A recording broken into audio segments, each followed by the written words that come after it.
Live from New Delhi, you're watching DD India Live, India's voice to the world. I'm Preeti Kaur. Coming up in the next 30 minutes, South Korea and US hold joint special operations exercises amid high tensions on the Korean peninsula following Pyongyang's missile launches.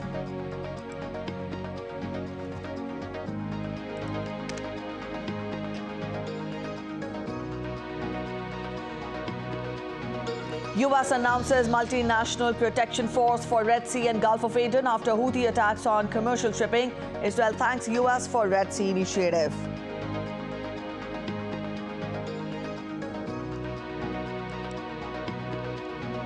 IDF calls the video of 3 elderly hostages released by Hamas a criminal terrorist video as UN Security Council to vote on Tuesday on the new Gaza ceasefire call after postponement.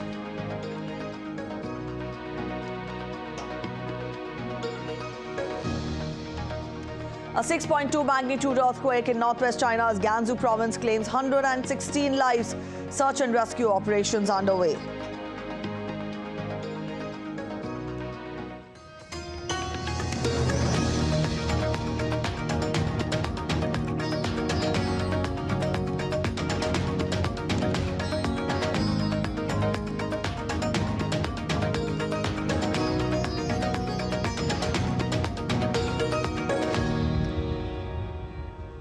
South Korea has started joint special operations exercises with the US on Tuesday amid high tensions on the Korean peninsula following Pyongyang's missile launches.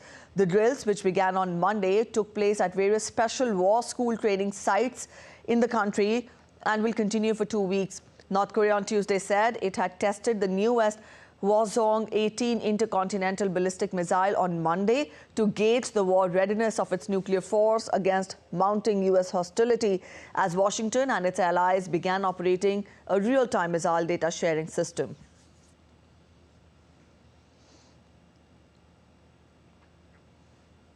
Earlier, the United States, Japan and South Korea said on Tuesday that they had fully activated a system to detect and assess North Korea's missile launches in real time and will conduct more trilateral military exercises in the region. The announcement comes a day after North Korea test-fired Hwasong-18 intercontinental ballistic missile, claiming the move as a warning message to the United States and its allies in the face of mounting hostility. The missile is said to be potentially able to reach the continental US. The act was strongly condemned by the US, Japan and South Korea, who claimed it to be threatening for regional peace. The involvement of the United States missile defense is irrelevant. I want to clarify that missile alert information sharing involves the mutual exchange of agreed upon information regarding missiles launched by North Korea. Amid spike in attacks by Iran-backed Houthi forces in Red Sea, U.S. Defense Secretary Lloyd Austin made the announcement of a multinational task force to protect commerce. Operation Prosperity Guardian has been welcomed by Israel. Countries identified by the U.S. to join the security group include the United Kingdom, Canada, France, Bahrain, Norway and Spain. Several major shipping lines have suspended navigation through the Red Sea after the rebels targeted ships they believed were heading for Israel. The Red Sea is one of the world's most vital shipping routes. DD India's Kate Fisher reports from Washington on this. The Houthis have warned against sailing in the Red Sea, saying they're attacking vessels with links to Israel in protest at its military offensive against Hamas in Gaza. On Monday, the US said that the warship, the USS Carney, responded to a distress call from a commercial vessel after it was attacked by multiple projectiles in the southern Red Sea. The Houthis claimed responsibility and said they also attacked another ship, saying that both were linked to Israel. The Houthis warned that no harm will be dealt to ships except for those heading for Israeli ports. But the ship's owner, Inventor Chemical Tankers, said that there is no Israeli link in the ownership, technical management or cargo of the vessel. Until now, the White House has been reluctant to respond militarily for fear of provoking Iran, but an uptick in attacks could change that. In the Red Sea, we're leading a multinational maritime task force to uphold the bedrock principle of freedom of navigation. Iran's support for Houthi attacks on commercial vessels must stop. Millions of barrels of oil pass through the Red Sea daily. And reports in US media suggest that the Biden administration is weighing its military options and has moved the Dwight D. Eisenhower Carrier Strike Group from the Persian Gulf into the Gulf of Aden, just off the coast of Yemen.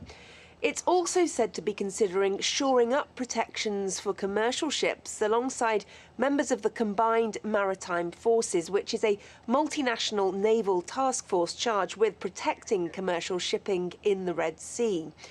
In recent months, the US has responded to attacks by launching strikes against weapons depots and storage facilities used by Iran's Islamic Revolutionary Guard Corps and its proxy militia groups in eastern Syria and Iraq.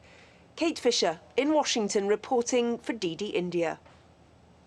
U.S. fertilizer company Mosaic Moss N on Monday rerouted a couple of U.S.-bound fertilizer shipments around the Cape of Good Hope rather than through the Red Sea amid Houthi terrorist attacks on ships in the region.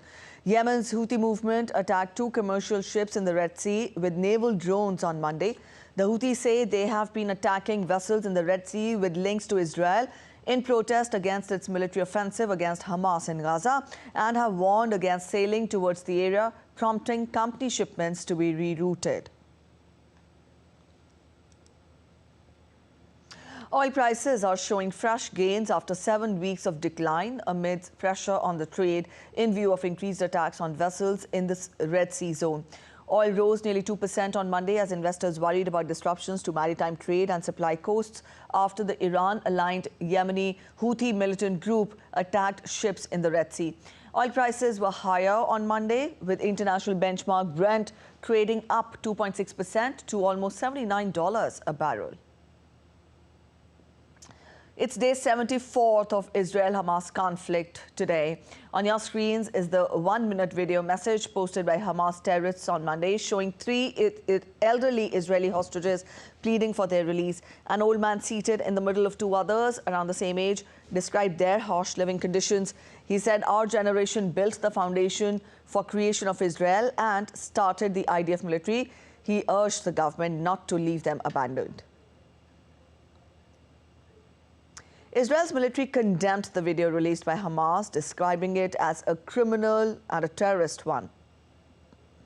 The video that Hamas released in the past hour is a criminal terror video. It testifies to Hamas' cruelty towards innocent, very elderly civilians who are in need of medical care. The world must act in order to deliver medical aid and check on the state of the hostages. We are morally obliged to do every and all the efforts in order to bring the hostages back home. Our heart is with all hostages and their families. All right, let's shift focus to Russia-Ukraine crisis now. Time is running out for U.S. lawmakers to clinch a border security deal needed to unlock more funding for Ukraine before Congress breaks for the holiday season. Senators remain deadlocked as hardline Republicans demand immigration reform before they open the financial spigots. Tony Waterman gets us more. Talks ramped up on Monday after a small bipartisan group of senators and White House representatives worked through the weekend trying to hammer out this deal to replenish $110 billion in military aid to U.S. allies. But lawmakers have not yet been able to agree on a framework. The aid money itself is not really the issue here. There is broad bipartisan support for the $60 billion that would go to Ukraine and the $14 billion that would go to Israel to help them in their respective war efforts. But that money is being held up by Republicans who say their vote hinges on U.S. immigration reform. They want tougher rules put in place to help limit migration flows after a record number of border crossings in the past couple of years. Some Senate Republicans have suggested migrants prove they were denied asylum in at least one other country along their route to the U.S. Others want to raise the bar for migrants to prove their lives were in danger in their home countries. These are non-starters for many Democrats, although President Joe Biden has said he's willing to make significant compromises on the border in order to get this deal done. Any agreement, though, would have to pass both chambers of Congress, and the House has already gone home for the holidays, meaning it will take a Christmas miracle to get this deal done before next year. Tony Waterman in Austin, Texas, reporting for DD India. Russian Prime Minister Mikhail Mishustin will meet Chinese President Xi Jinping during a visit to China on 19th and 20th of December.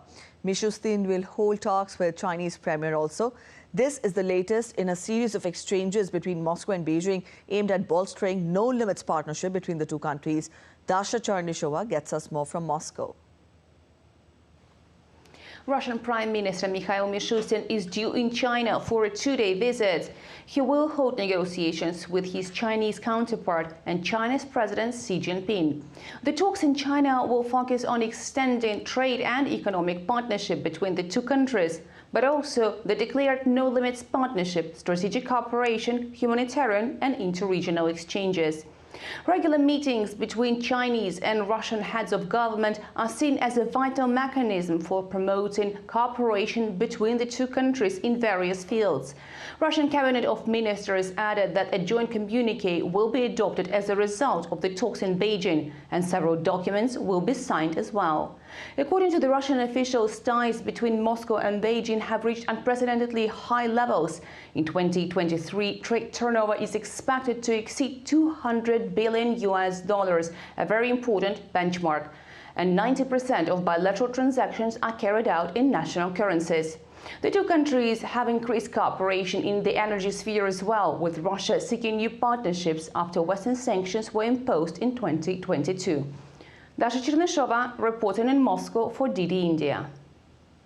A magnitude 6.2 earthquake jolted northwest Gansu province around midnight on Tuesday, killing at least 116 people and injuring over 250. Rescue and relief efforts are underway, with number of missing people in the quake's aftermath remaining unknown. A working group has been dispatched to assess the impact of the disaster. Over 2,200 rescue personnel from the Provincial Fire Department and Forest Brigade, as well as professional emergency rescue teams, will help at the disaster zone. Military and police were also engaged in the rescue work. As the disaster area is in a high-altitude region where weather is cold, rescue efforts are working to prevent secondary disasters caused by factors beyond the quake. Andrew Wood shares more details from Hong Kong. Specialist teams have been dispatched and are said to have arrived. The military, the police are also helping, and from the province itself, police, firefighters and also people from the forestry department are helping too. There are no estimates yet of how many people might be missing as a result of this. This happened 1 minute before midnight late on Monday. It is very cold there at the moment. The temperature in a nearby town to the east of the affected area is down to about -15. Now, the site of this earthquake is on the edge of the Tibetan plateau, and that's an area that is pretty active seismically. So the worry is that there will be further aftershocks as well as the cold hampering the rescue efforts, causing more deaths. In the first sort of 6 or 7 hours, there were reported to be 9 aftershocks of at least magnitude 3, and two of those aftershocks were magnitude 4. This area is not very is sparsely populated, and the worry is that if it had hit a town directly, then you have many of the casualties, many of the victims are close together in one place. This appears, although we still need confirmation on this, to have hit an area where the population is spread out. So it's going to take longer to find people who may have been affected. Now, on the good news side, the electricity apparently is being restored again. But at the moment, as to what's going to happen in the next day or so, we just don't know. A driver crashed into a ravine on Sonoma County's Highway 1 in California. 2 tactical flight officers were flown to the scene, one officer being lowered into the ravine and lifting the driver to safety. The crash victim was transported to a nearby Monte Rio Fire Department station for medical treatment. Demi Lovato and musician Jordan Lutz are set to marry. Lovato, a Grammy-nominated performer, made a public comeback in 2020 and is now a spokesperson for mental health app Talkspace. Salashland Christmas theme park in Croatia has created a festival of lights that grows each year, reaching 5 million bulbs. The park, located in Grabovnica near Sasma, attracts visitors from around the world. The park, which started with 70,000 lamps in 2001, has grown to attract around 100,000 annually. We're heading for a short break, but still to come on this edition of DD India Live, India's second Vande Bharat train has reached New Delhi from Varanasi.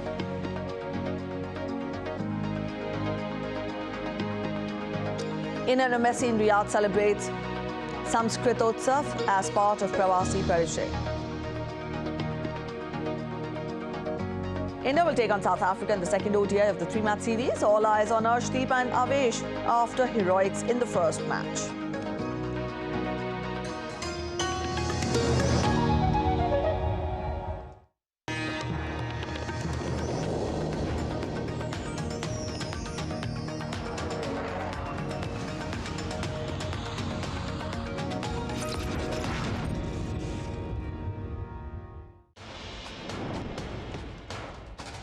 Wherever news breaks, whatever it takes. Connecting corners, cutting across continents. Stories that matter from across the globe. Accurate, authentic journalism that serves you right. From politics to glamour, from sports to world affairs. With a fusion of aesthetics and substance. Introducing news in a new avatar. Experience the world through a new lens. Stay tuned to DD India for an exciting journey beyond borders.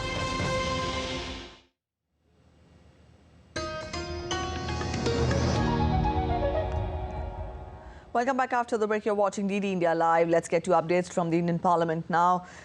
The Indian Parliament faced ruckus over Parliament security breach incident and suspension of fellow MPs following with both the houses witnessing adjournments. Members of opposition parties also held protests in front of Mahatma Gandhi statue inside Parliament premises against the suspension for remainder of the ongoing winter session of Parliament.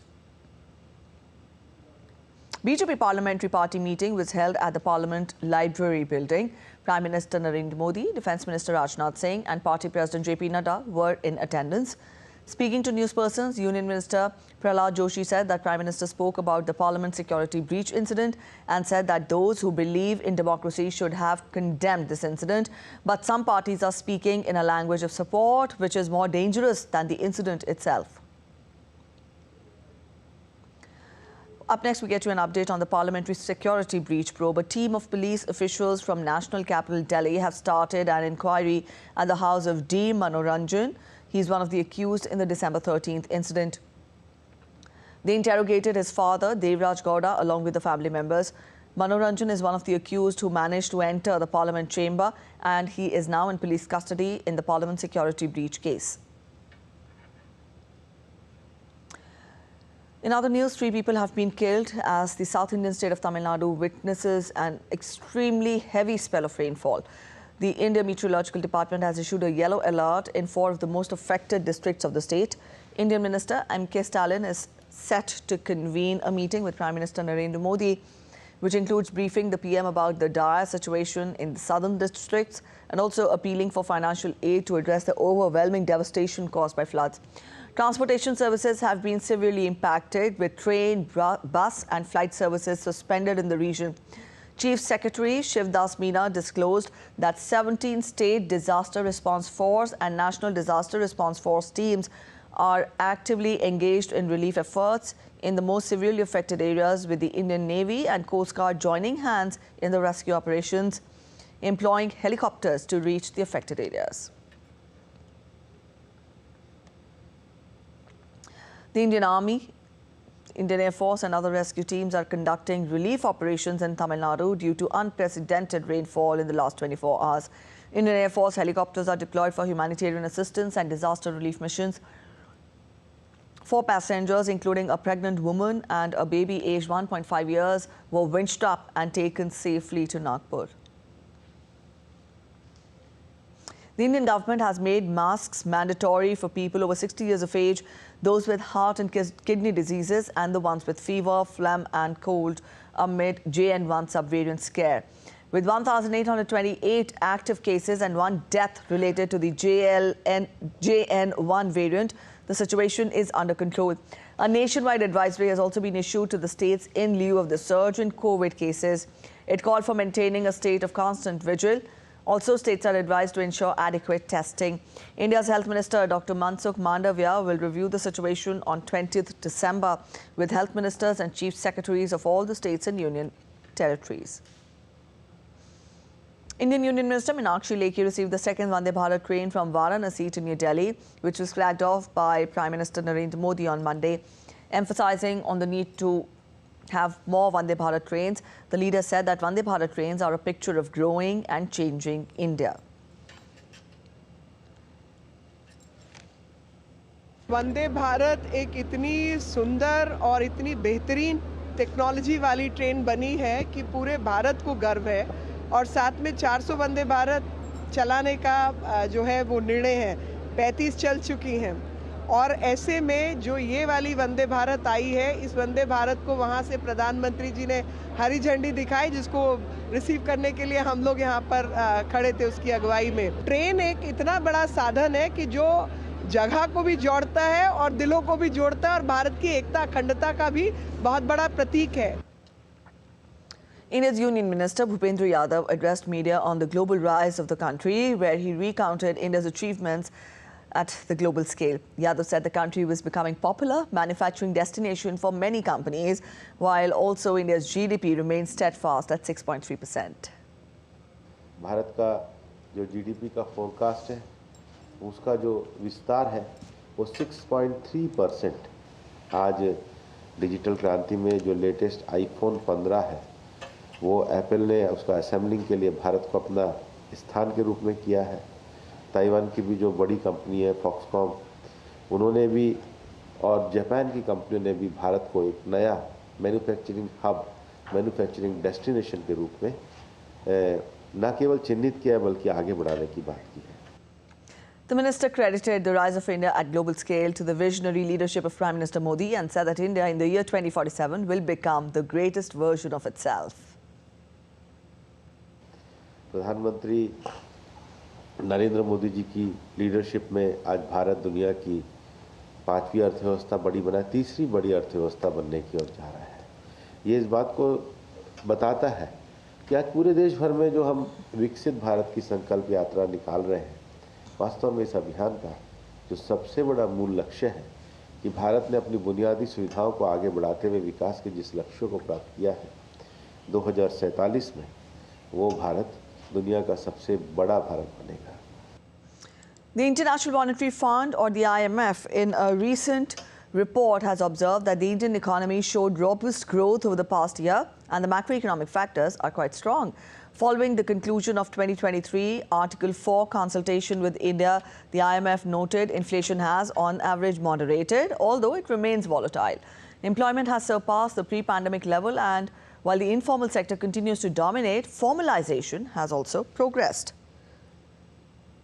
The IMF observed that financial sector has been resilient, strongest in several years and largely unaffected by global financial stress in early 2023. Growth is expected to remain strong, supported by macroeconomic and financial stability.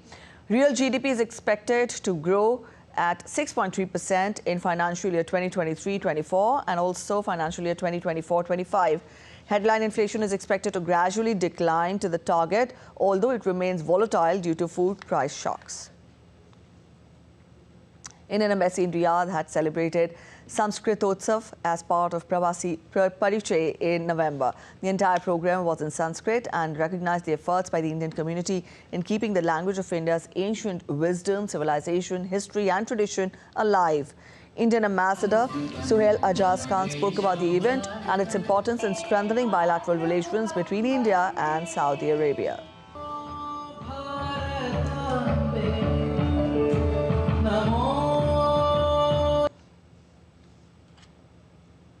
We have a very large Indian community in Saudi Arabia, and the embassy is constantly working with the Indian community for promotion of our culture and our traditions and civilization and values. One of the activities that embassy has been doing along with the Indian community here is promotion of Sanskrit language. We have a group of Sanskrit language enthusiasts here who are promoting the teaching of Sanskrit language among the other community members in association with Prasar Bharati. The embassy is always supporting such efforts.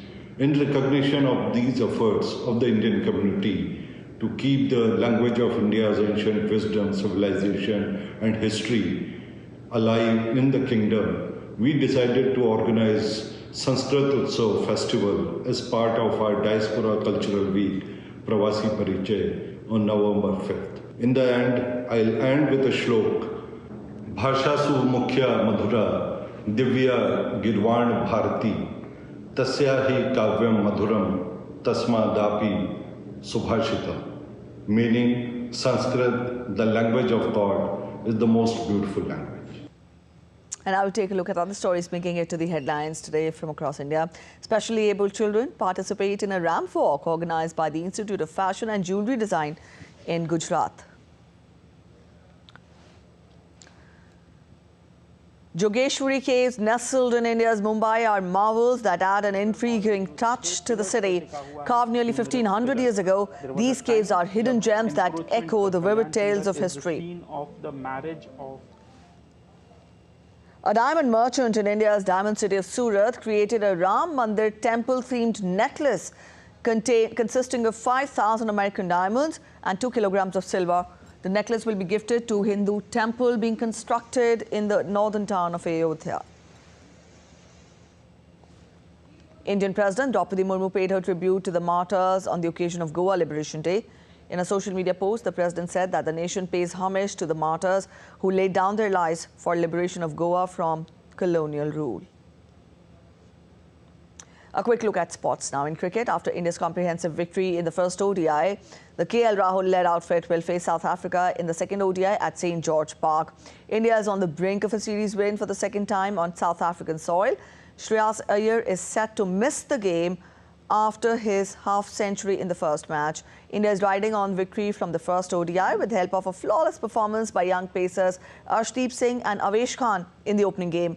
India will be looking to seal the series in the second ODI. The auction for the 17th season of India's T20 Cricket League, the Indian Premier League, will take place in Dubai on Tuesday. A total of 333 cricketers are set to go under the hammer for the IPL season 17. As many as 214 are Indians, while 119 are overseas players. However, only 77 slots, including 30 for foreign players, are left to be filled at the mini IPL auction. While all the 10 teams would be striving to enhance the strength of their current squads, two-time champions Kolkata Knight Riders have the most vacant slots at 12. Each team can have a maximum of 25 players in their squad. Holders Manchester City will play Copenhagen in the last 16 of the Champions League, while Arsenal face Porto. Danish champions Copenhagen, who finished above Manchester United in their group, reached the knockout stage for the first time since 2011. The first legs take place on 13th and 14th or 20th and 21st February, and the second on 5th and 6th or 12th and 13th of March. City and Arsenal are seeded, meaning that they will be playing the second leg at home. Record 14-time winners Real Madrid meet RB Leipzig, while Inter Milan runners-up last season play Atletico Madrid and Bayern Munich face Lazio. The final takes place at Wembley on 1st June. All right, that's it in this edition of DD India Live. But let us know your thoughts on the news of the day. You can connect with us on Facebook, X and also Instagram. We'll be back with more news as it breaks here on DD India. I'm Preeti Kaur signing off, and from all of us here in Delhi, thanks for watching DD India Live.